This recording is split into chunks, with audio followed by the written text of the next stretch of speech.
what I said. Yeah. I actually said Mary.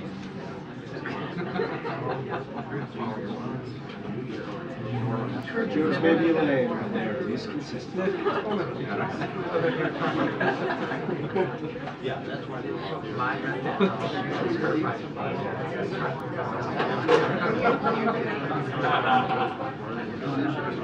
Oh, I watched the first season.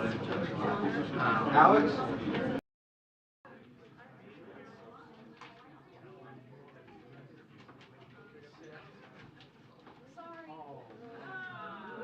There she is.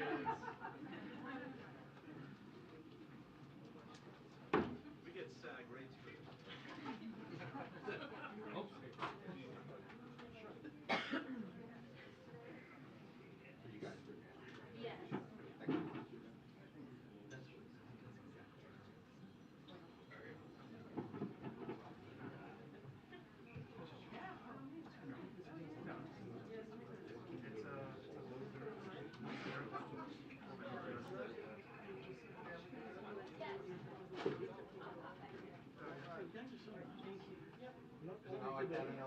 Only today. Is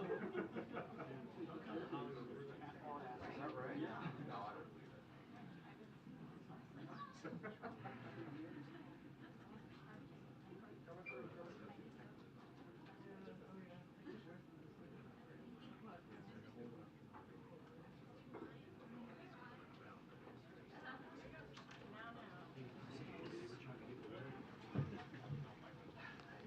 Oh my gosh. Hello. Hello. Huh. Hello. Hello. I wonder why so many people are here today. I'm here. Yeah, right. You're right. You're here for me. We're for me. No, no, no, no, no. No, that's not. We're not doing this. We're not doing this. We're not doing this. We're not doing this. From across the room. You've been discriminating against me and discriminating against some people in the briefing room. And I'm saying that this is the US, this is not China, this is not Russia. This is not Russia. Okay. What you are doing, you are making a mockery of the First Amendment. Decorum, please. It's been 7 months. You've not called on me. You've Decorum, ignored my please. messages. I'm saying that that's not right. That's not right. Fun times. Welcome, guys. Welcome. Welcome to the press briefing room. Okay. This is not right. Sir, let it go. Are we ready? Are we going to behave? It's not While many I'm saying folks- that you should respect the First Amendment. Decorum, please. Simon. Sorry to our guests, we apologize. Yes, I apologize. I apologize. Okay, while many folks here in U.S. are focused on March Madness or the World Baseball Classic, go Team USA tomorrow night, by the way, we at the White House today are going to focus on another sport, which is soccer. Or football, as some of my guests might say, specifically AFC Richmond. And I can neither confirm nor deny the existence of the Believe banners that we're seeing around, that you all may be seeing around the White House complex today. It is an honor, it is truly an honor to have Coach Lasso here with us today. On a serious note, though, because this is actually very serious for the reasons that they all hear, Jason and his castmates, and there's a real message around mental health. And they are meeting with the President and the First Lady, as you all know, this afternoon on this important topic. And as you know, the President has made mental health the centerpiece of his unity agenda. And I know that Jason wants to share a few words. And so, Coach Lasso, the podium is yours. I appreciate it. Here you go. Thank you. Thank you. Yeah, I truly did not know it was going to be this one when on the way here. Not until we were out here. So thank you for taking an interest. And I know you're here for bigger reasons than us. But I just want to say that on behalf of myself, everyone here with me today, and the numerous other folks that it takes to make our show, Ted Lasso, it is sincerely an honor to visit the White House and to have the opportunity to speak to the President and to the First Lady about the importance of mental health. So, like, no matter who you are, no matter where you live, no matter who you voted for, we all probably, I assume, we all know someone who has, or have been that someone ourselves actually, that's struggled, that's felt isolated, that's felt anxious, that has felt alone, right? And it's actually one of the many things that believe it or not, that we all have in common as human beings, right? And so, that means that it's something that we can all, and should talk about with one another when we're feeling that way, or when we recognize that in someone feeling that way. So please, we encourage everyone, and this is a big theme of the show, is like to check in with your neighbor, your coworker, your friends, your family, and ask how they're doing, and listen sincerely. You all ask questions for a living, but you also listen for a living. So who am I preaching to? The choir, that is. Okay. And while it's easier said than done, we also have to know that we shouldn't be afraid to ask for help ourselves. And that does take a lot, especially when it's something that has such a negative stigma to it, such as mental health. And it doesn't need to be that way. And if you can ask for that help from a professional, fantastic. If it needs to be a loved one, equally as good in a lot of ways, because sometimes you just need to let that pressure valve release. The president's working on, and his own team, although his team is real, our team is make-believe, and don't think I don't know that, despite what the people at FIFA and EA will tell you. We are actually a make-believe team, but they're working very hard to make sure that that option is available to as many Americans as possible. Now look, I know in this town, a lot of folks don't always agree, right? And don't always feel heard, seen, listened to, yes? But I truly believe that we should all do our best to help take care of each other. That's my own personal belief. I think that's something that everybody up here on stage believes in. That's things we talk about in the writer's room, and we talk about in the editing room, and everything in between. And just like, we just want to emulate, these make-believe folks that we all play at AFC Richmond and the way they take care of one another. That is the wish fulfillment of the show, aside from me playing coach and these guys being professional footballers. That's like, that's a big part of the show. Now, I can't help but take this opportunity to take at least one question. So please, yeah. Wait, hold on here. Decorum, right? That was the word we were using, decorum? Yes, sir, familiar face. Hi. Trent Crim. Fake journalist. Yes, sir. Yes, Trent, nice to see you. How do you feel about Kansas City being one of the named hosting cities for the 2026 World Cup? Ooh, here I was hoping for a softball. Okay, you know what?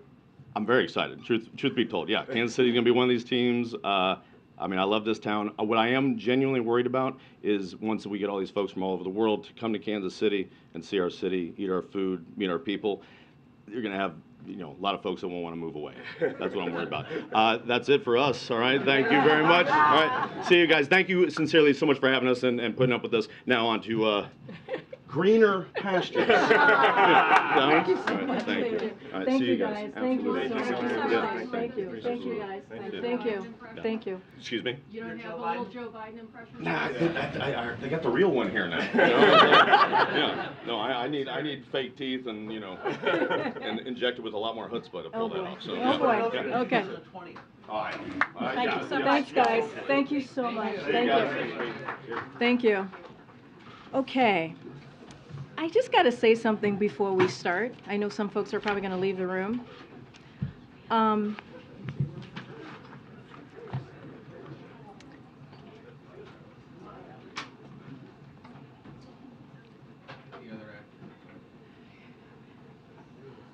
Make sure.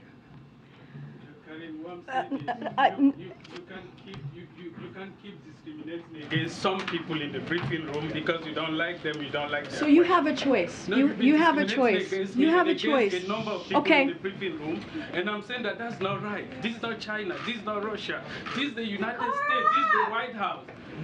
It's been 7 months. I sent you emails. The rest of us are here too, pal. It's been 7 months. You guys have not done anything for If you me. have grievances, you should bring them to her later. I have Right done now, that. this is I've for the done that. entire All my press corps. emails have been And the ignored. press corps is tired of dealing with this.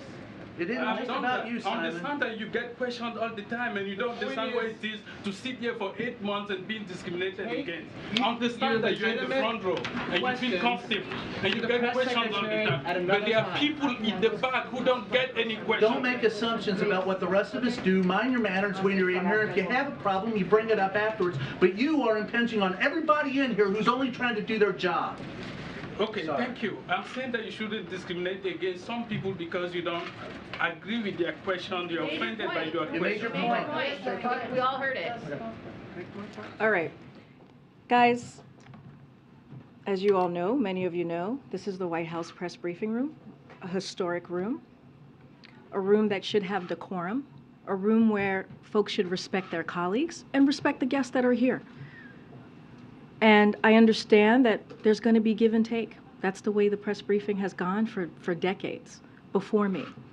And I will always, always respect that. But what I will not appreciate is disrespecting your colleagues and disrespecting guests who are here to talk, who were here to talk about an incredibly important issue, which is mental health. And what has just occurred this last 10, 15 minutes is unacceptable. It is unacceptable. So we're either going to continue the briefing or we can just end the briefing right here. No. Okay, well then let's go. Now for my next guest, my colleague John Kirby is joining me here today to talk about President Xi's visit to Moscow and take any questions that you may have. Again, another guest that should be respected in this room and allowed to take questions from the front and from the back, and that's what we do every day, and that's what we're going to continue to do. Go ahead, Admiral. Good afternoon, everybody.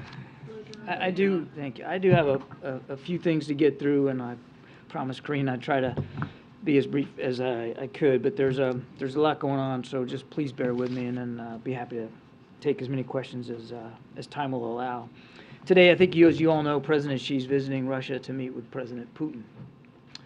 Now, you also probably know that China's already issued a 12-point plan for the conflict in Ukraine, which includes an essential point, and that's respect for the sovereignty and territorial integrity of all countries. We encouraged President Xi to advocate for this exact essential key point, which must include the withdrawal of Russian forces from sovereign Ukrainian territory consistent with the UN Charter. The entire world would like to see this war end, especially the Ukrainians themselves, who have put forward their own plan for a just peace, which draws again on these same UN principles. And let's remember, this war could actually end right now if Russia would withdraw its troops from the country. We hope that President Xi will press President Putin to cease bombing Ukrainian cities, hospitals, and schools, to halt the war crimes and atrocities, and to withdraw all his troops. But we are concerned that, instead, China will reiterate calls for a ceasefire that leaves Russian forces inside Ukraine's sovereign territory. Now, any ceasefire that does not address the removal of Russian forces from Ukraine would effectively ratify Russia's illegal conquests, enabling Russia to entrench its positions and then to restart the war at a more advantageous time for them. This would, the world should not be fooled by any tactical move by Russia, aided by China or any other country, to freeze the war on its terms without any viable pathway to restore Ukraine's sovereignty and territorial integrity. Any such attempt would violate the UN Charter and defy the will of the 141 countries that demanded just weeks ago at the UN General Assembly that Russia immediately, completely, and unconditionally withdraw from Ukraine. Efforts to end this conflict must take Ukraine's position into account. And so we encourage President Xi to play a constructive role by speaking with President Zelensky, which he has not done since Russia launched this invasion. Because China, quite frankly, we believe, should hear directly from the Ukrainians and not just from the Russians. And we encourage President Xi to press President Putin directly on the need to respect Ukraine's sovereignty and territorial integrity. The world and China's neighbors will certainly be watching closely. Now, I also have a few updates for you on Israel. First, we welcome the understandings reached in Sharm el-Sheikh yesterday between senior political and security officials of Israel and the Palestinian Authority. This was the second meeting in this particular format following the gathering that was in Aqaba 3 weeks ago, and it included participation by senior officials from the United States, from Egypt, and from Jordan. The parties held candid and constructive conversations on steps to improve security and stability for Palestinians and Israelis, and on efforts to strengthen the economic stability of the Palestinian people.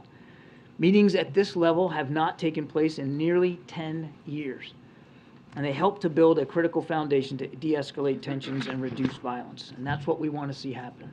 We look forward to continuing these discussions as we enter the holy month of Ramadan, of Passover, and Easter. Now, President Biden has also spoken, I think as you know, yesterday with Prime Minister Netanyahu.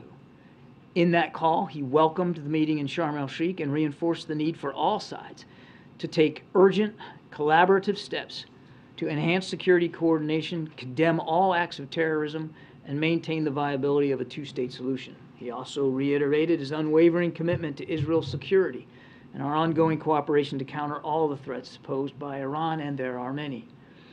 The President also stressed that democratic values have always been and must remain a hallmark of U.S.-Israeli bilateral relations. Democratic societies are strengthened by genuine checks and balances, and fundamental changes should be pursued with the broadest possible base of popular support.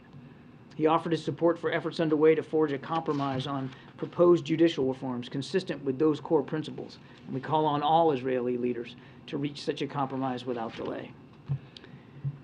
On a separate topic, earlier today, I think you saw, the President issued a statement welcoming the recovery and soon return of Jeff Woodkey, a U.S. citizen who had been held hostage in Africa for more than 6 years. He is safe, and he is in the hands of U.S. government officials. As the President said in that statement not too long ago, we extend our deepest appreciation to the Nigerian government for their help in securing his release. For more than 6 years, there has been a multi-pronged effort dedicated to locating and recovering Jeff, which was spearheaded by our military, our law enforcement, and our intelligence community working together with French support. Jeff, like other hostages and wrongful detainees, will be offered the best medical care possible, of course, to include post-isolation support. After a full medical screening, he will be united with his loved ones in the near future. I think you can understand why we'd ask you to please allow Jeff and his family a little bit of privacy here as he adjusts to new surroundings and to life moving forward and to coming back into American society. The Biden-Harris administration remains unwavering in our commitment to bringing Americans wrongfully detained or held hostage abroad home to their loved ones, and this is yet another example of the President's commitment in that regard. Lastly, I know it's not lost on any of you that today is the 20th anniversary of Operation Iraqi Freedom. Whatever one thinks about the war and what started it, I can tell you two things. One, we're looking ahead. We've got a good collaboration, a good partnership with Iraq and Iraqi security forces, who we continue to partner with in an enable, advise, and assist role, because there's still a viable threat of ISIS there in Iraq and in Syria. And number two, the President and the First Lady remain absolutely committed, as they always have been, to the men and women of our military, as well as across the interagency, who served, fought, died, and suffered in Iraq. Some 4,399 troops did not make it home from the war. More than 30,000 came home forever changed by wounds and injuries. And it's not just them, it's their families that continue to suffer, that continue to sacrifice. There's 4,399 chairs at 4,399 dinner tables that are empty. And it's important for us always to remember that and never forget the bravery, the courage, the sacrifice that went into fighting that war. Again, regardless of how you feel about it, President Biden and the First Lady are going to stay committed to those families going forward. I'm going to start in the back. Go ahead, you start. Oh, okay, thank you. Just on Russia, first of all, Moscow has indicated that they'll put a pause on the grain deal by May 18th if the U.S. doesn't comply with some of their demands, which include putting some banks back in the SWIFT system and resuming exports of agricultural equipment. What's your reaction to that, and what's the plan B if they do halt? So first, we obviously welcome the extension. It's for, I think, 60 days, not the 120 that I think everybody was hoping for, but 60-day extension. That's a good thing. In fact, over the weekend, I think 2 ships left with hundreds of thousands of metric tons of corn. And a lot of that corn, a lot of that grain is heading for low and middle income countries that have been suffering, no question been suffering since the beginning of this war with food insecurity. So it's a good thing. And we're grateful for the work of Turkey, for the UN to move forward with that. I don't have any, and I won't get into speculating about repercussions one way or another. We're focused on now that this is extended, making sure we get those ships loaded and get them out and get them to places where they need to be. That's what the focus is. Can you just remind us of your position on, doubtless there are going to be conversations between President Xi and Putin about assistance to Russia in Ukraine. What is the U.S.'s position on that, and what if China does decide to aid Russia?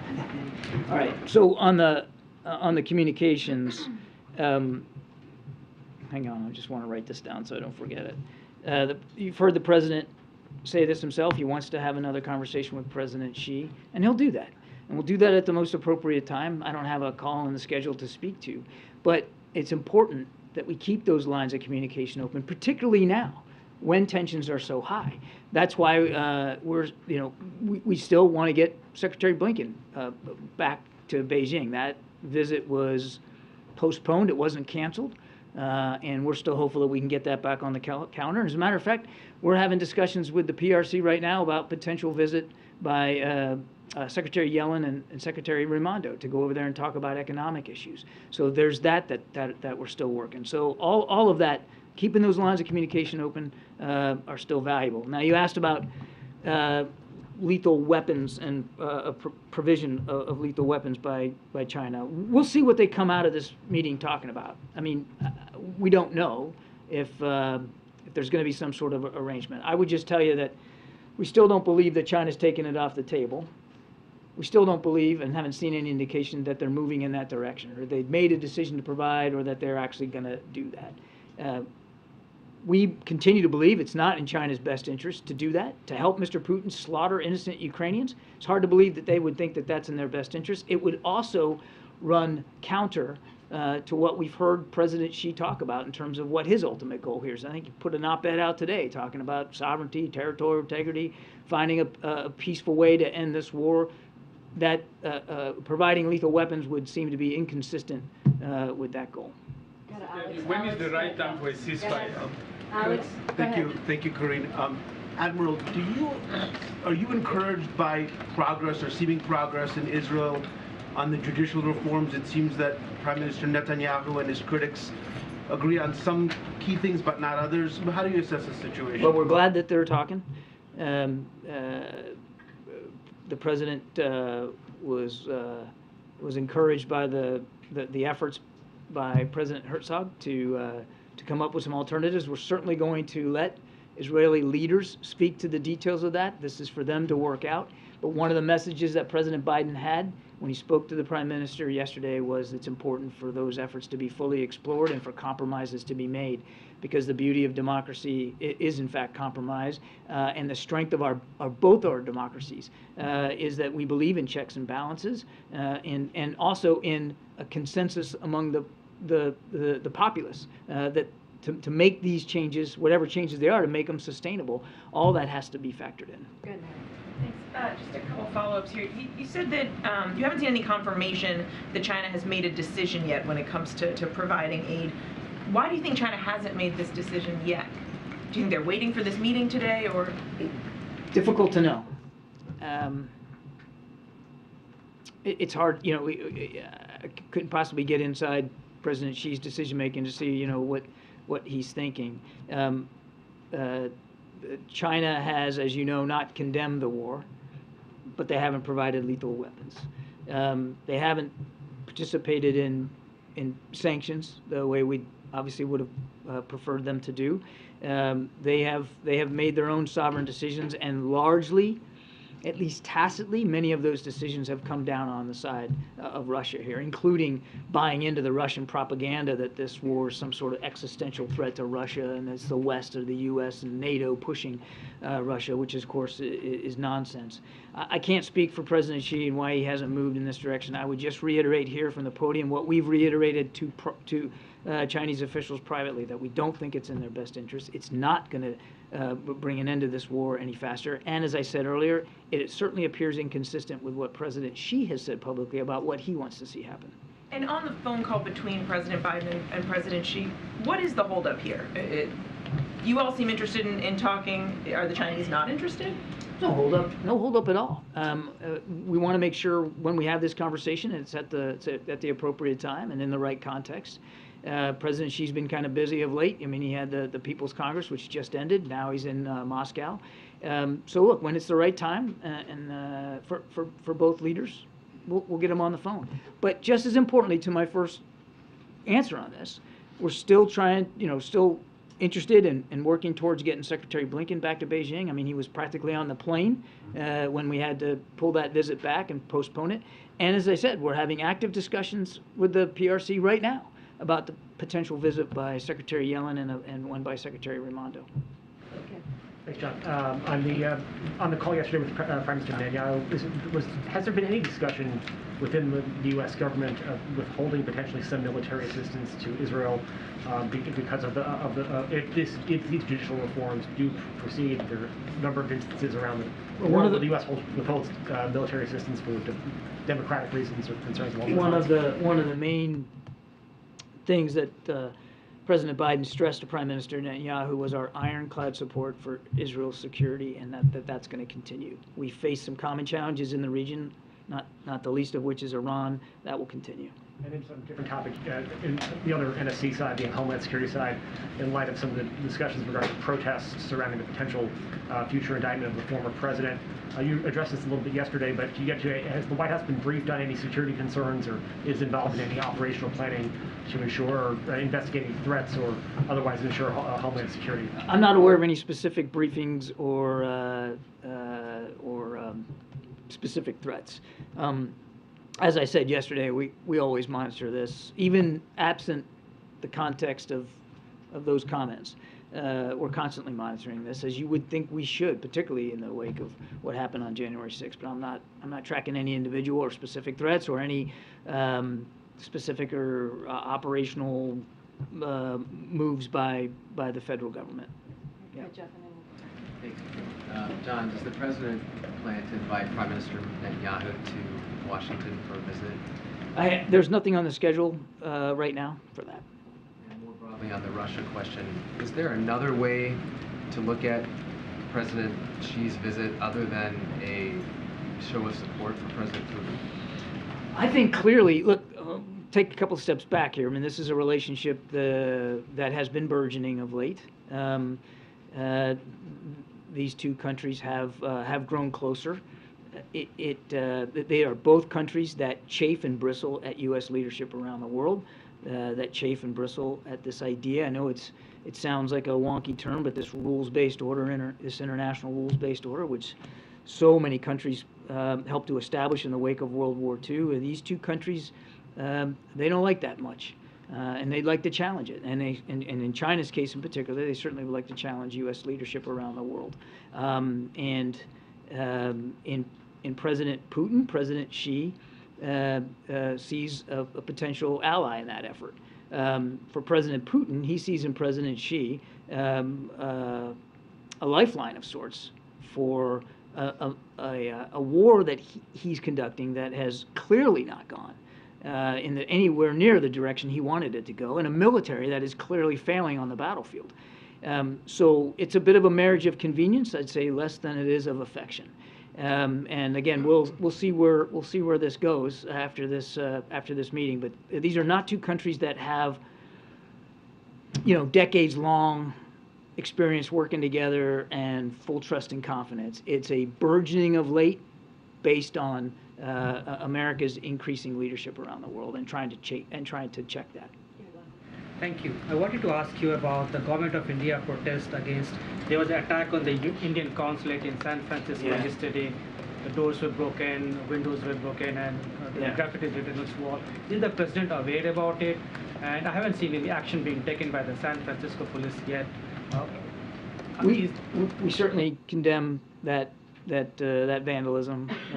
It's just absolutely unacceptable. The State Department's Diplomatic Security Service is working with local authorities. I can't speak for the San Francisco police, but I can say that the Diplomatic Security Service is working with local authorities to properly investigate, and obviously State Department is going to be working from an infrastructure perspective to repair the damage, but it's unacceptable. Now that you have a U.S. ambassador to India confirmed by the Senate, it has been more than 2 years now that you didn't have an ambassador to India. Can you look back and say how did it impacted your ties with India, not having an ambassador on the ground in Delhi?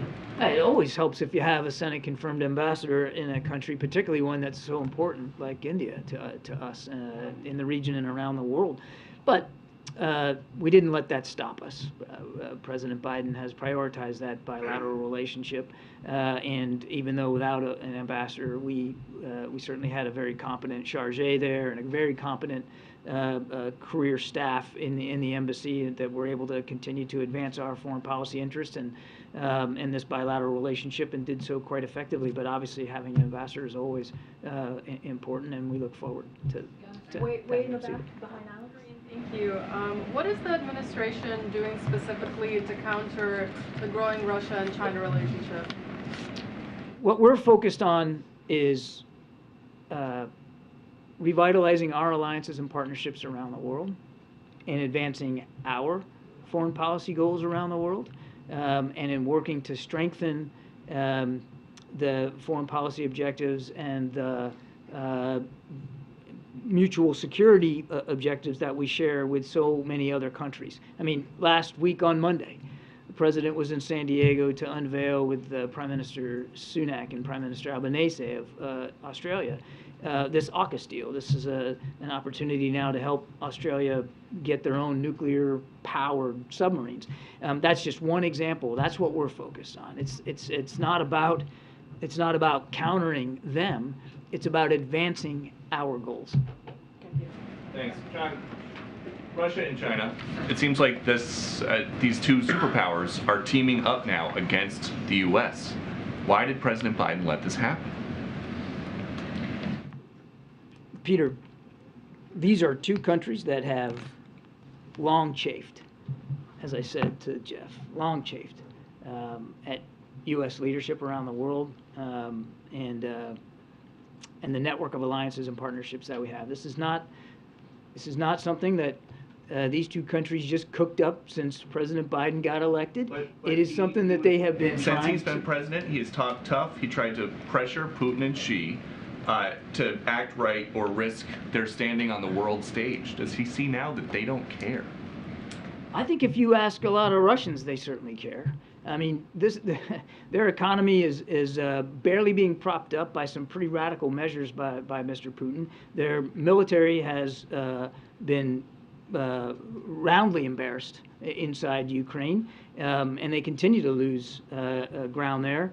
And as for China, again, take a look at the way the president has really revitalized and restored alliances and partnerships that were let go, if not ridiculed, in the previous administration. We have prioritized them, and there's no other nation around the world that has this alliance and partnership network that we do. 5 of our 7 treaty alliances are in the Indo-Pacific, and President Biden has prioritized each and every one of them. Specific to these two leaders, though, do you think that Putin and Xi fear President Biden? You'd have to ask them whether they fear or they not. It is not about fear. It's about President Biden advancing our foreign policy goals around the world. It's about President Biden revitalizing these alliances and partnerships. It's about President Biden and what he's doing to preserve our national security interests around the world. That's what we're focused on. Welcome back. Thank you. It's been a minute. Has the president spoken to Jeff Woodkey or his family yet today? I don't think there's been any direct communication by the president with respect to the family yet. I mean, we're just delighted. This news just broke, as you know. We're just delighted to be able to get him back in our hands. We're going to make sure he gets the care he needs, and I'm sure there'll be appropriate communications at the right time. But as I said in my opening statement, this is 6 years, and they just got word today. We need to give the family a little breathing space. And sir, really quick, your reaction to President Putin visiting Mariupol over the weekend? So, look, a couple things there. I mean, I certainly won't speak to his travel habits, but Mariupol is far from the fighting. It's far from the front lines. I hope he did get to see. The damage and the destruction that his troops did to that city. And I heard in the press release that he was going to look at all the ways they're rebuilding Mariupol. How about the fact that they shouldn't have to rebuild it? Because he shouldn't have bombed. Sorry. He shouldn't have. I was going to use a word I shouldn't use here. So I hope he got to see what his troops, his military, and his war did to that city. But we'll let him speak to his to what he came away from. I would also tell you that it's clear that he knows, he has to know how badly he's doing inside Ukraine. I mean, more than 50% of the territory they took from Ukraine in the first weeks and months of the war, the Ukrainians have already taken back. And the only real active fighting right now is around Bakhmut. And here we are on, what is it today, the 20th? And Bakhmut is still not in Russian hands. Now, they're fighting over it, but the Ukrainians aren't giving up on it. And all the while, we are working to make sure, today we're announcing another package of assistance, $350 million worth of assistance, largely ammunition to Ukraine. While all that's going on, we're working to make sure that Ukraine is well-suited and well-postured to defend themselves in the weeks and months ahead. Afghanistan. Thanks, John. Two quick follow-ups on China. In your description of the relationship between the two, convenience, not affection, Russia viewing China as a lifeline, do you guys view Russia at this point as a client state of China? I would say there's, in that particular bilateral relationship, they certainly are the junior partner. And then, in terms of the lines of communication, the president's talked about this, you've talked about it repeatedly, being critical to the relationship, the bilateral relationship with China.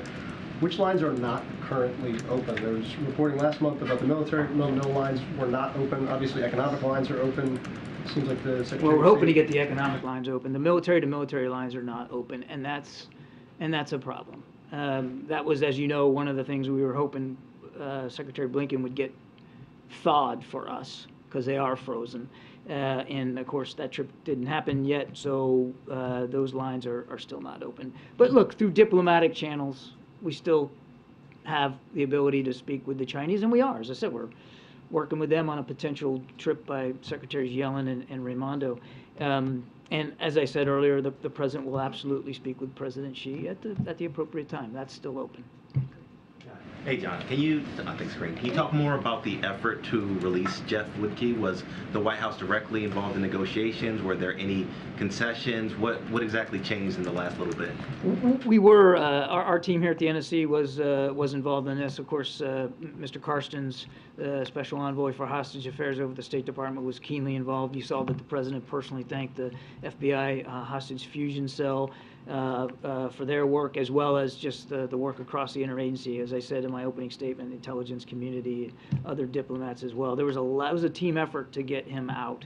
There were no concessions made. There were no swaps here. This was just hard, grueling, deliberate work by diplomats and other experts directly with the government of Niger to get him home. And well, hopefully, he'll be home soon, but we're looking forward to that. Staying on the continent, Kamala Harris goes to Africa She does. Later this week. She does. The First Lady has, Secretary of State has. I wonder what, at the end of, Biden plans later this year. I wonder at the end of the day, sort of what message you hope to send to those nations, to the continent, and is it a direct foil, a direct, to China, to China's role in the region? So the message is the same that the president delivered when we had the African Leaders Summit here in December, and that's that Africa matters, the continent matters, and our relationships across the continent all matter, and we work on those relationships one at a time, because every country on the continent is different, has different needs, and different expectations of American leadership. And that's why the president, at the end of that summit, assigned Mr. Carson to be the special envoy for implementation. And you're seeing us now move out on that. You mentioned the vice president's trip. First Lady was just there. We are actively following through on the things we promised we would do at the end of that Africa Leaders Summit. So this is very much about Africa, African leaders, African nations, and not about anybody else.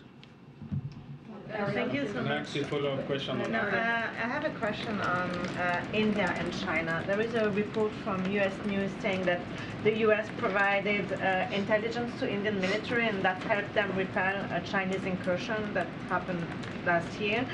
Can you confirm that? And does it mean that, generally speaking, there is more intelligence sharing with India? No, I can't confirm that. James. Karine, thank you. Admiral, thank you. Two questions focused on China. First, on the Xi-Putin visit. You and other senior officials have been vocal in recent weeks about your insights into consideration by the Chinese of providing some kind of direct or lethal assistance to the Russians, and that's why you've issued your public warnings against them doing that. One of the little noted aspects of this relationship that I think is important came back in September when Putin and Xi last met in Uzbekistan, and in his public comments, President Putin stated that they were eager to address the concerns about the Ukraine war that the Chinese had raised. So I wonder if you have any insights into the nature of those Chinese concerns and what they may have communicated to the Russians about that. I don't. The second question is on the Chinese brokered rapprochement between Saudi Arabia and Iran. Since that deal was announced, has the United States been able to observe any changes in that relationship, in its security implications for the region, etc.? I think it's too soon right now, James. Yeah, thank you. You said there were no concessions made for the release of Mr. Woodkey. Does that mean there was no ransom payment at all? That's right. That's what that means. And Secretary of State Blinken was in Niger last week. Did he negotiate at all for his release during that trip? He certainly had discussions with leaders that he met there about Mr. Woodkey, as you would expect him to. And where is Mr. Woodkey right now? I'm not going to get into the specifics of his location. He's still on the continent, but he's in U.S. He's with U.S. government officials. Yeah, Yes, thank you, Karine. Do you know if the Chinese government has contacted Kiev regarding its 12 points plan? And what's the Ukrainian government reaction to the plan itself? I certainly would refer you to comments that President Zelensky has already made. I'm not going to speak for him or his administration. To the best of my knowledge, I know of no conversations between the Chinese and Kyiv with respect to this so-called 12-point proposal. Yeah, thank you. Thank you, Karine. Thank you, Karine. So we saw the Chinese, as alluded to here, broker a deal between Saudi Arabia and Iran, and now the Chinese say they want to broker peace in Ukraine. What role would President Biden play in any negotiations with that? He's already talked to that. He's already said very clearly, when it comes to a negotiated settlement, if it comes to a negotiated settlement, and I'll say it again, no reason for it to, Mr. Putin could just pull his troops out, be done. But if and when it comes to that, nothing about Ukraine without Ukraine, and we will do, and the Ukrainians will find in us a strong and willing partner to help President Zelensky if and when he's ready to negotiate. But the starting point for us has got to be him. The Ukrainians have to be heard. Their perspectives have to be understood. They have to have a voice in this process. And so it's fine for the Chinese to go out there and say they want a ceasefire. We'd all like to see the fighting stop. Who wouldn't?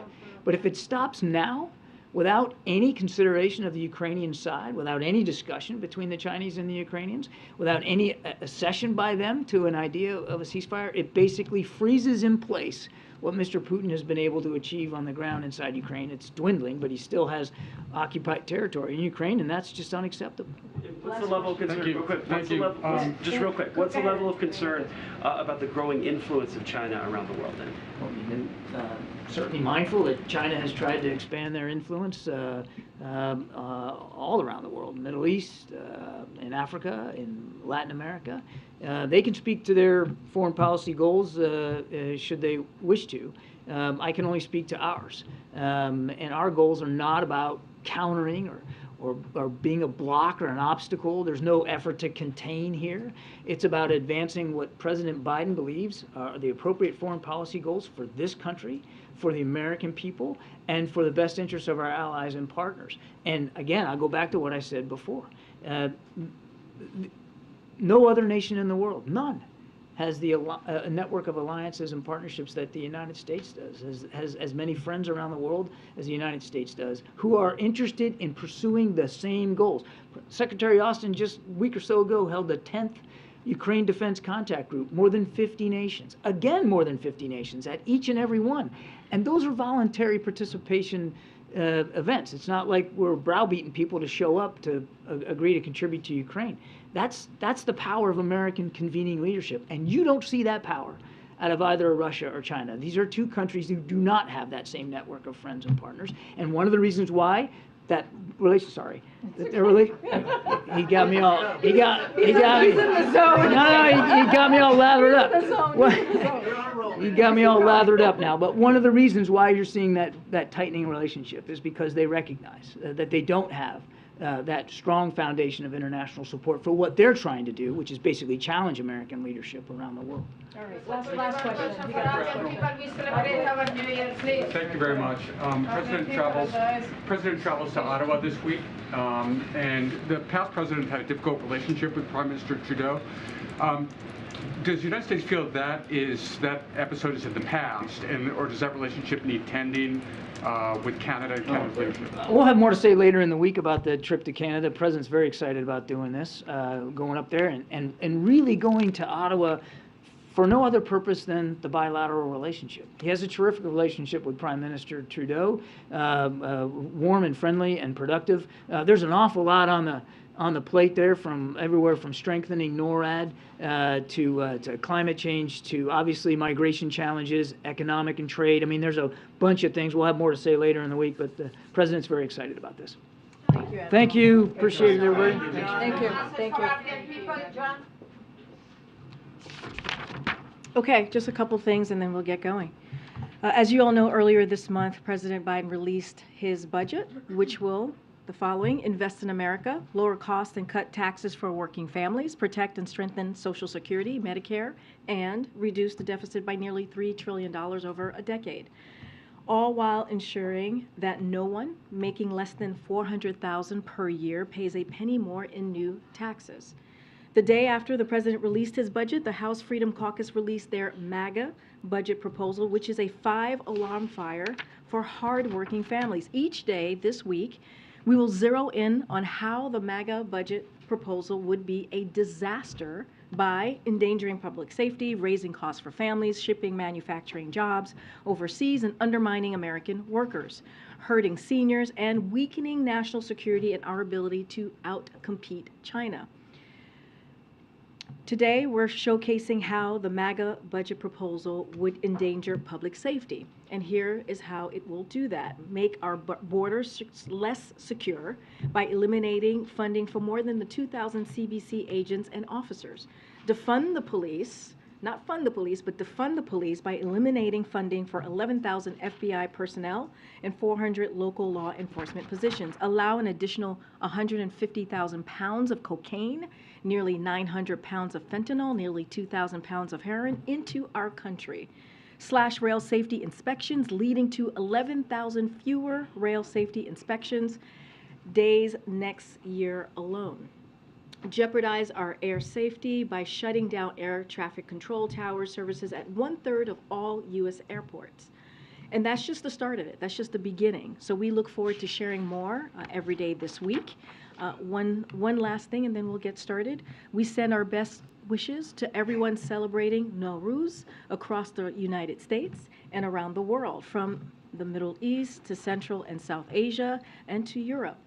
The Nowruz holiday brings loved ones together around the Hafseen table to reflect on the year that has passed and renew hope for the year ahead. This year comes at a difficult time for many families, when the hope is needed more than ever, including for the women of Iran who are fighting for their human rights and fundamental freedoms.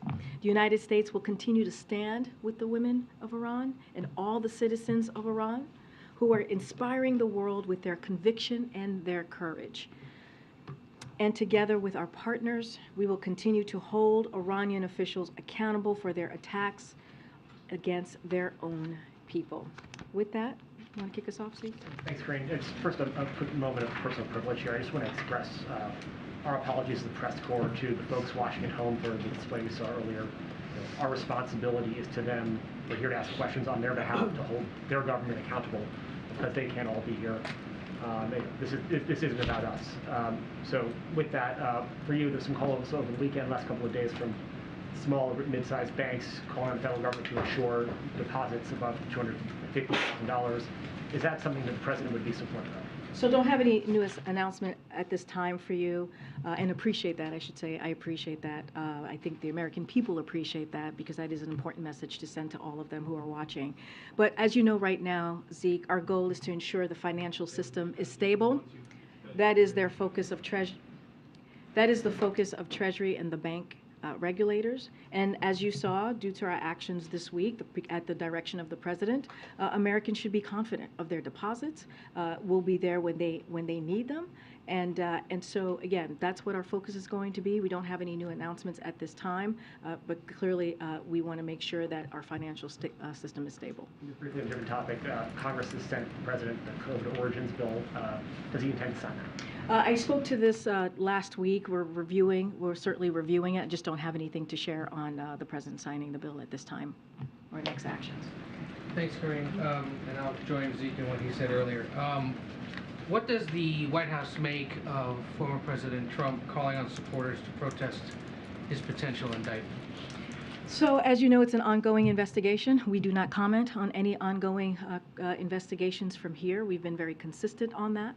So certainly I'm not going to break that, break our protocol here. So I won't comment from here. I'm not asking about the potential indictment itself. I'm asking about the former president calling on supporters to protest the possibility that he might be indicted. Understood. Wanted to say that at the top.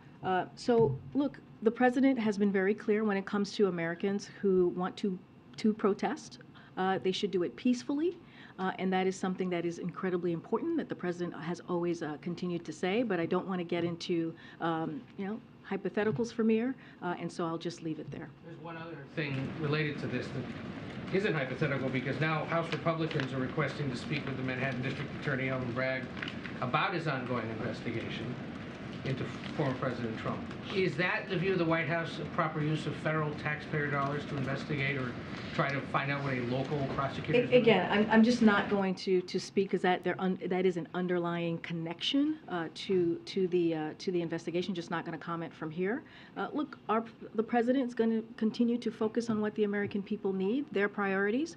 We're going to continue to focus on lowering costs. We're going to continue to focus on the president fighting for Medicare, Social Security, ACA. That is what the president's going to do. Look, if Republicans, and the president has said this over and over again, if Republicans want to work with us in a bipartisan way to deliver for the American people, to continue to build on the successes that we have seen in the last 2 years when it comes to the economic policy, building an economy from the bottom up, middle out, he's willing to have that conversation.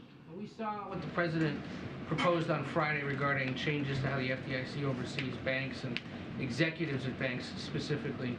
Has he been in touch directly with any business leaders, or who was it here at the White House that may have had conversations with Warren Buffett, for example? So I've seen the reports on Warren Buffett that you all have been reporting on. Don't have anything to read out or to lay out on any conversation, and so I'll just leave it there. And the president himself, otherwise? Just don't have anything to read out on conversations that the president may have had with anybody from the business sector or outside of the White House. What I can say is, and we've said this many times before, he has been kept regularly updated by his economic team, by the chief of staff, and that continues. Thank you. To put a follow-up on Ed's question about the former president's message to his supporters, given what we've seen in the past when the former president has urged his supporters to take our nation back, are you concerned and worried as an administration about the threat of violence? So look, we are always prepared. I can say that from here. I'm just not going to get into hypotheticals or any potential scenarios, but we are always prepared. And on the issue of banking, there's some reporting that Warren Buffett has been in touch with the administration, playing a role in sort of helping to advise as you address the banking crisis. Can you confirm that? Can you comment on any conversations with Warren Buffett? Yeah, I think Ed just asked that question. Mary. No, I just don't have anything for you at this time. I can confirm that I have not had a conversation with Warren Buffett, but no, I just don't have anything to read out at this time. No problem. Just following up on the broad question about banking, can you give us a sense of next steps in this? You expressed confidence that the banking system is strong, but there's still some jitters out there. Understood. Look, the president has already called for Congress to make it easier for regulators to do the following: claw back compensation, impose civil penalties, and ban executives from working in the banking industry. He will also going to call on Congress and bank regulators to strengthen the rules for larger banks so this doesn't happen again. As you know, and I've said this many times before, in 2018 we saw that the previous administration rolled back some of the tough requirements put in place under the Obama-Biden administration, and so which was put in place to strengthen the financial system. So the administration is going to actively look into what regulations or laws should be strengthened to prevent this from happening again. But look, the actions that we saw this weekend, the actions that we have seen over the past 10 days or so, should give the American people confidence that depositors will have their money, will be there when they need it. And so again, we have done everything that we can to make sure that we hold the managers of these banks accountable, and that this does not affect, and we don't put on the hook, the taxpayers or the American people. Is the president worried, or is the White House worried about the politics of this in terms of banks getting bailouts and average Americans, so to say, not? So look, the president made a commitment to make sure, and you heard also Secretary Yellen speak to this last week, and making sure that they're not put on the hook for this, right? Making sure that that the investors, as I just mentioned, the managers are held accountable. And so the president has made decisive, forceful actions to strengthen, again, the public confidence in our banking system. No taxpayers' money is being used or put at risk with these actions that have been taken over the last 10 days or so, and our banking system remains sound. That is something that you heard from Secretary Yellen directly herself just last week, and this is all done because of the president's direction that he asked the regulators to take a look at, that he asked the Treasury Department to take a look at and make sure that we make these decisive actions. Again, we just saw some decisive action this weekend, and so we want to make sure, and we're doing this to make sure that the American people are confident in the work that this administration is trying to do to make sure that we meet the demands, the resources for depositors are met. Thanks, Karine. Does the president believe that the actions of the last 10 days, which have been very extraordinary in scale and scope, are enough? That we're past this, we're through this, the system is going to be good to go from now on? So, look, when you think about the accountability that the president put forth just on Friday, which focused on ensuring that senior bank executives are held fully accountable, it builds on our work to ensure key executives that ran Silicon Valley, for example, Silicon Valley Bank and Signature Bank, are removed, and investors in these two banks take their losses. But again, Congress should act, should make it easier for regulators to claw back those compensations that I mentioned, impose civil penalties, and ban executives from working in the banking industry again. So look, the president took the necessary actions to meet the moment that we're in now. He believes that Congress needs to continue to act. We're going to continue to have those conversations. Of course, there are things that we can do without Congress, which is what we're seeing the regulators do. But this is a partnership. This is also, we have to do this in hand with Congress. So of course, more should be done and can be done. And just one quick follow-up. Do you guys view this, you've said the issue of confidence several times in terms of how people are perceiving this right now. Do you view this primarily as a confidence issue, not a system issue or some bigger problem in terms of? So we want to make sure, I think it's important, the President believes, as President of the United States, as we're seeing what occurred these last, again, 10 days or so, I've lost count, but that Americans should have confidence, right? They should have confidence in the banking system. They should have confidence in the actions that the regulators have taken, that, again, at the direction of the President. And as you asked me, should there be more work to be done? Absolutely. We should not let Congress off the hook. They should take actions in making sure that moving forward, that our banking system continues, that we're doing taking the actions to make our banking system secure. So again, more actions need to be taken for sure. The President has taken actions to deal with the moment that we're in. I've said this before. What we're seeing with these banks are distinct to those banks. But we're in a different place than we were in 2008 because of the regulations that we saw in the Obama-Biden White House, and so that matters as well. Okay. To follow up on that, Karine, you said that there are things that the White House or the administration can do without Congress. Do you have a timeline on this, on when we'll see that? Days or weeks? It's a good question, JJ. Look, we're already seeing some of that underway as regulators have taken action over the last few years to reverse the last administration's deregulation, and that is because of, again, the actions under this president. And so we've seen that, but again, we cannot take Congress off the hook. And the regulators are going to continue to do what the president asked of them, again, these past 2 years. But again, Congress has to act. We need to make sure that they do their part in this as the president is taking actions to give the American people confidence. Go ahead. Does the president view Jerome Powell's stewardship of these events as at all a risk to his position as chairman of the Federal Reserve? No, not at all. The president has confidence in Jerome Powell. The shares of First Republic Bank have declined in recent days. Is the administration considering any further steps to support that bank, and do those options include potentially the FDIC taking over the bank? So look, that's something for the FDIC to speak to. I'm not going to comment on any hypotheticals from here. Senator Warren was on a number of Sunday shows yesterday. She has said the Federal Reserve should stop hiking interest rates in an effort to control the high inflation given the circumstances that we're in. What's the president's level of concern that another rate increase this week could further weaken the banking industry and potentially threaten some of these smaller and mid-sized banks? So look, I understand the question as it relates to the Federal Reserve. We've been very clear. They are independent.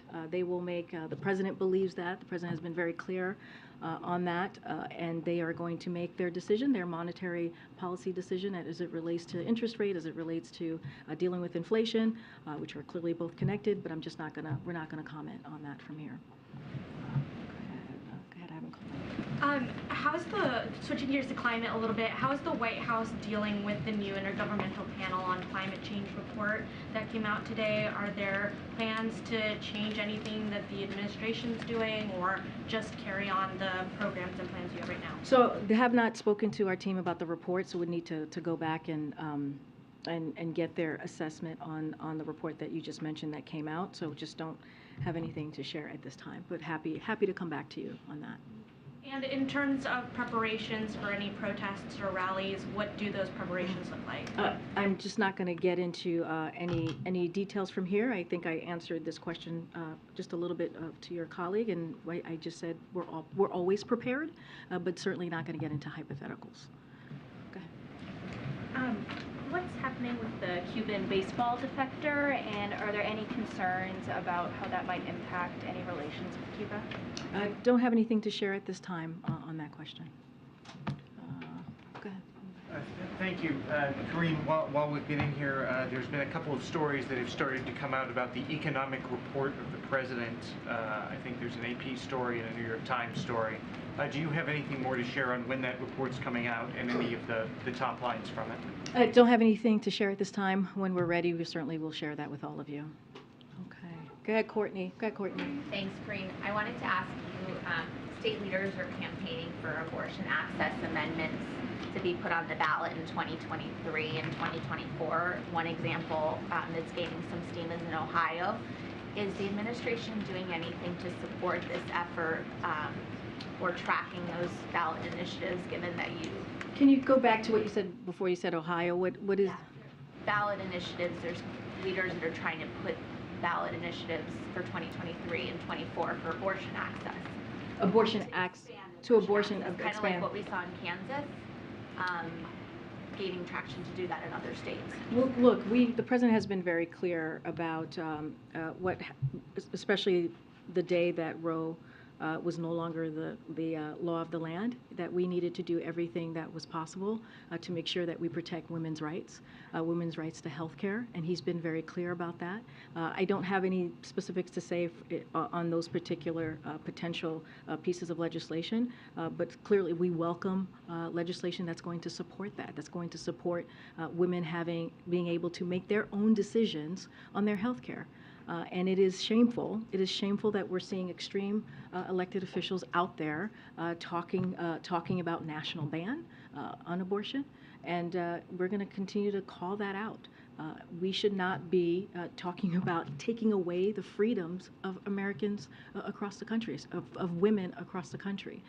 And so we're going to continue to be very clear about that.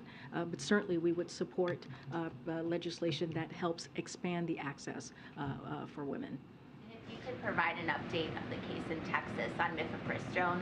I know that you've gotten that question a couple times about how you're preparing. You still don't obviously have a court order, but can you provide an update for people who are listening, who are worried about this decision and how it might affect their care? Yeah, I want to be very careful. It's as you know, the decision has not happened. It's an ongoing litigation. But I've spoken at this podium before how unprecedented if the decision were to ban a pill that has been around for more than 2 decades. That's in more than 60 countries. But again, this is about the FDA's authority to make its independent, evidence-based decision on drugs. And so those decisions on what medication can be used in our country should not be determined in court. And they should be determined based on their safety, science, and the data. And so want to be very clear, but so we'll wait. We'll await steps here and speak on this once the decision has been made. But again, the president is going to continue to be very vocal when it comes to protecting women and their rights to choose for themselves, for their own body, on how they want to proceed and move forward with health care. Okay, go ahead, Ariel. So much. Tomorrow, the president will take part in this White House Conservation and Action Summit at the Department of Interior, where he will, and I quote the guidance, highlight the administration's actions and historic investments for the environment and nature.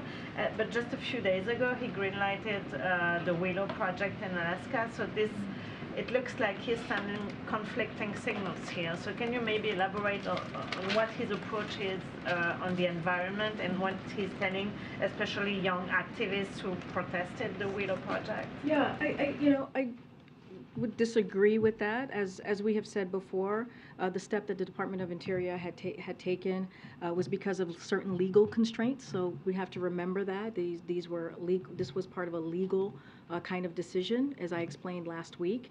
And tomorrow's event is about building on the president's historic climate and conservation record, which the president is very proud of. If you think about what the president has done, protected more lands and waters in his first year than any president since JFK. He just last week, he declared the entire U.S. Arctic Ocean off limits to new oil and gas leasing. And the Interior Department also announced it's preparing new regulations to protect 13 million acres in Alaska. And so, the president is going to continue to fight for our climate, to protect our climate and take those actions. He's made the largest ever investments in conservation and restoration of our lands and waters. And so the president is very proud of his record, and he certainly will never back down from it. Yeah, Karen. Do you have any details of the Arts and Humanities Award ceremony tomorrow? I do. I do have some information to share with all of you. That's the awards that are happening tomorrow.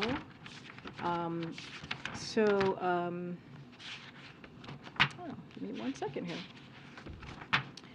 So the president's going to host in the East Room ceremony at the White House to present the 2021 National Humanities Medals and the 2021 National Medals of Arts. First Lady Jill Biden will attend the ceremony as well. We will have more on the recipients of the awards later today, but don't have anything to preview, but certainly we'll have more to share. And this will be, I believe, the first one in this administration in the past 2 years. Okay, I'm trying, I've not called, one more? Go ahead, Brian. Karine. I wanted to ask about President Trump is going to give a rally in Waco, Texas. This is the 30th anniversary of the standoff between the Branch Davidians and the FBI and the ATF in Waco. Is the Biden administration concerned about anti-government activity in Waco around the rally? Are there security concerns that President Trump may use this anniversary to foment anti-government sentiment at that? So, I can't speak to what the former president's going to do or say. I'm not tracking any security concerns, so don't have anything more to share beyond that. All right, everybody. I'll see you tomorrow. Thank you. Thank you, Karine. Thank you.